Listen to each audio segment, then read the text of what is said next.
Hey there, friends. I want to share a resource with you that might be helpful for some people. It is a training and climbing log and spreadsheet version that I have created and used over the last couple of years. We were in a ClimbWell reading group, like on Zoom, and talking about how we track and record our climbing. Just remember sort of what we did, whether it's at the level of, a single climb or a season. And I mentioned I use this. Someone asked if I could share a template. So I have included a template below this video. You'll see a link to make a copy, and it'll be a version without all my stuff in it. But I wanted to show you briefly how I use it because I've refined it over a couple of years, and I think it's a helpful way to keep track of your climbing. So I'll just show you what I'm doing and kind of some tips for using this tool effectively if it's something you want to adopt. Just to orient you to what's actually in here, you'll see I've kind of narrowed down the variables I include. So there's times that I've tried to track a lot more things than just what's here. And this is what I've come down to using. So I like to include just, the week, like what week of the year it is. That's helpful for me. The date and day. And then in this activity and where column, I basically just write what I was doing, whether it was related to training or climbing, and where I was doing it, and usually who I was doing it with, if I was climbing with friends, because that often jogs my memory. So you can see, second day of the year here in 2022, I was climbing with my friends Nick and Marina at Sirana, and I wrote down the crag name. And then in notes, I typically just list sort of what I climbed if I was outside, if I was working a project or doing anything sort of notable that stands out in my memory. I might write some more details about it. Like, let's see, if we come down to here, I mentioned this route that I was trying that I got really close on the onside and then I fell 2 more times at the same spot. It's sort of slightly better efforts, but I sort of felt like it was a failure to like execute mentally. So for me, that was just like, okay, it's helpful to remember. I'm going to go back to that climb and do it. I did a couple weeks later, but so I'll just write, really brief notes, couple top points about the day. And if I'm training, sometimes I'll record some numbers there if they're notable, or like if I just want to remember like what was the weight I was adding to that hangboard hang, I can quickly scroll back up and see what I used that day. And then over here, I am recording basically the volume of climbing I was doing across different types. And this has been really helpful for me. I found it's what I want to know when I look back on my climbing. I want to know, okay, was I training? Like how many days did I train? And you can define that however you want for yourself. I work with a coach and follow a training plan. So it's pretty obvious. It's like, was I doing workouts that day related to my training plan? And if I was just doing mobility work, I often won't include it. But mostly any other physical training, I'll say, okay, that was a training day. I also include, whether I was inside climbing, and for me, that's just artificial holds. If I'm on my moon board outside, it's still inside. Outside on real rock, was I bouldering? Was I rope climbing? Was I trad climbing? Was I multi-pitch climbing? And I'll just put a 1 if it was yes. And then these columns, they basically total the year for me. And I'll also write down how many pitches I climbed if I was outside. And I'll try to write down how many feet I climbed that day as well. And I won't calculate this exactly, but I'll just think, okay, the cliff is roughly this tall. Maybe they're mostly, if they're 35-meter routes, right? I'm thinking like, okay, they're like maybe 110 or so feet per route. And so I'll just, add them up. And then I'll include a column here. Usually I'll write down any notable sends like above a certain threshold. For me, it looks like I'm including 13A and up right now. And so I just like to know, be able to see like any sends around then. And then I'm doing some guiding these days, obviously not any this year, but I write down guiding hours. So that's the spreadsheet. Like I said, I've tried including more details about my training, like my hangboard or lifting numbers in a spreadsheet like this. It didn't work for me, so I took them out. But you could add any other variables you wanted. Like for a while I tried adding like something about sleep, like sleep quality estimated, just like with a numerical value. I've tried recording other physical activities so I can like gauge how much I'm doing other things.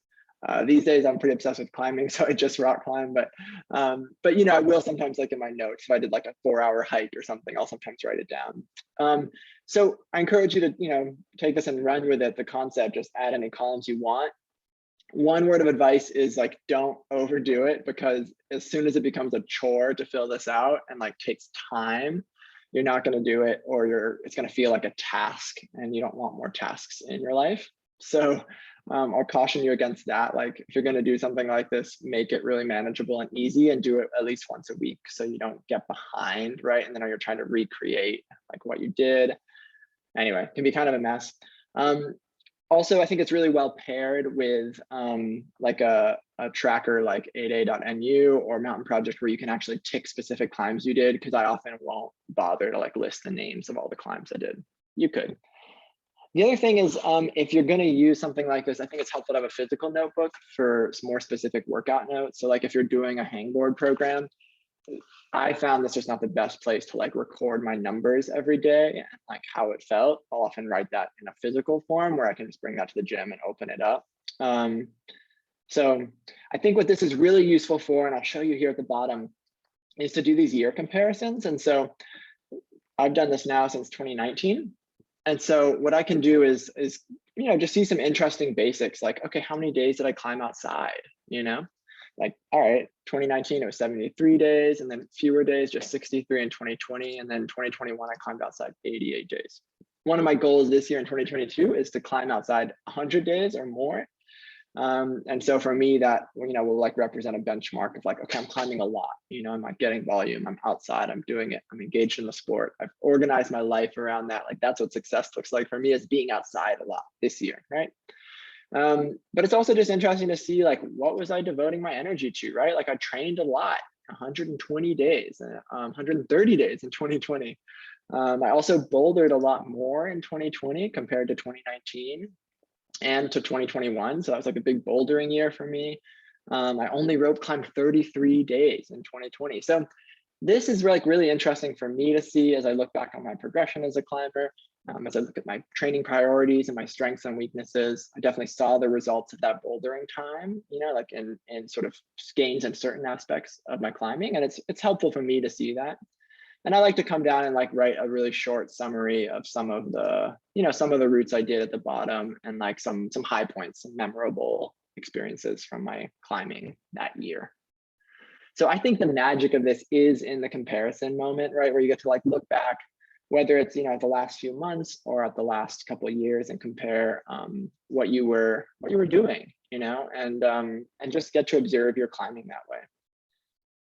A couple pieces of advice on this is just to not take the numbers too seriously, right? Whenever we take something so multifaceted like climbing, and we boil it down to like quantifiable, you know, numbers, right? We try to quantify it, of course we're going to miss a lot, right? And so you want to be really careful. Like if you find yourself, you know, comparing yourself with other people, or like some idealized version of how you wish your year had been, you know, you want to check yourself and sort of, you know, make sure you're using this in a way that's joyful, that builds the kind of awareness you want if you're going to use something like this. So just take it with a grain of salt, right? Don't get too sucked in. I think it offers some really, really valuable, like big picture awareness that it's harder to get if we don't just like list out like something like the days we spend doing something or the number of feet we climbed. It's like hard to say, and you know, what's my volume been like? And that's a big question you'll get if you ever work with like a coach or a trainer. They're often going to ask you, well, like, what's your historical volume? You know, how much have you climbed and trained in past years? Because we want to take your training just one little notch above that, or your climbing, and we want to be careful not to overdo it. So this is a really helpful foundation for that, and just to see, you know, to check in, like, how's it going? How is my climbing playing out? What have I been focusing on? What are the results I've gotten given that focus? One of the really interesting things I've noticed with this is every time I've gotten injured, it's really obvious in this training log. You know, it wasn't necessarily obvious to me at the time that I was overdoing it, but if I look at the training log, it's like you hangboarded and then you went and projected and then you went and projected again. And like, that's when you hurt your pulley tendon, you know, it's like, well, of course. But for me, it's been a really helpful learning opportunity to put it on paper. and be able to, reflect sometimes and say, okay, from a big picture perspective, what was I doing and what results did I get? And so anyway, I offer it as a tool. I hope that it's helpful for you. And if you have other methods or you take this and run with it or tweak it, I'd love to hear how it goes. So feel free to get in touch. All right, that's it. Enjoy. Bye, y'all.